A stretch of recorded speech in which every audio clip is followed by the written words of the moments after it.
വാഗമണിന്റെ അവസ്ഥയായത്. വാഗമണിന്റെ ഭംഗി മാത്രം കാണിക്കുന്ന എല്ലാവരും ഇതും കൂടി ഒന്ന് ഉൾപ്പെടുത്തണം. നിങ്ങളെ കൊണ്ട് പറ്റിയൊരു ഉപകാരം, ഈ വീഡിയോ അവസാനം വരെ കാണുക. ഇന്ന് ഞങ്ങൾക്കാണെങ്കിൽ നാളെ ഇത് നിങ്ങൾക്കും സംഭവിക്കും. ഞങ്ങൾ മൊത്തം 15 ചാക്ക് പിറക്കിയിട്ടുണ്ട്.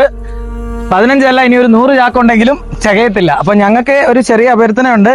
ഞങ്ങളുടെ ഈ വീഡിയോ കാണുന്ന എല്ലാവരും പരമാവധി ഒരു ഷെയർ ചെയ്യുവാണെങ്കിൽ നിങ്ങളുടെ എല്ലാവരെയും പങ്കാളിത്തം ഇതിൽ ഉറപ്പാക്കാൻ സാധിക്കും.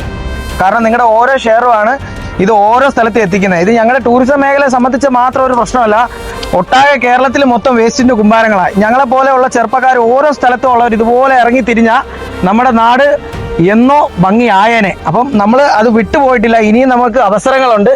അപ്പോൾ എല്ലാവരും മറക്കാതെ നിങ്ങളെ കൊണ്ട് പറ്റിയ സഹായം ചെയ്യുക. അതേപോലെ ഈ വേസ്റ്റ് ഞങ്ങളെ കൊണ്ട് മാത്രം മൊത്തം കളയാൻ സാധിക്കത്തില്ല. നിങ്ങൾക്ക് സഹായിക്കാൻ പറ്റുന്നവരെല്ലാവരും മുന്നിട്ട് ഇറങ്ങി വരാം.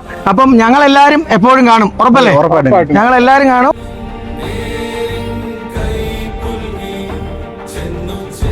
ഞങ്ങളുടെ സ്വന്തം നാടിനെ സുരക്ഷിക്കാൻ ഞങ്ങൾ ഇറങ്ങിയ പോലെ നിങ്ങൾ ഇനിയും ഇറങ്ങുന്നില്ലേ? അടുത്ത വീഡിയോയിൽ കാണാം.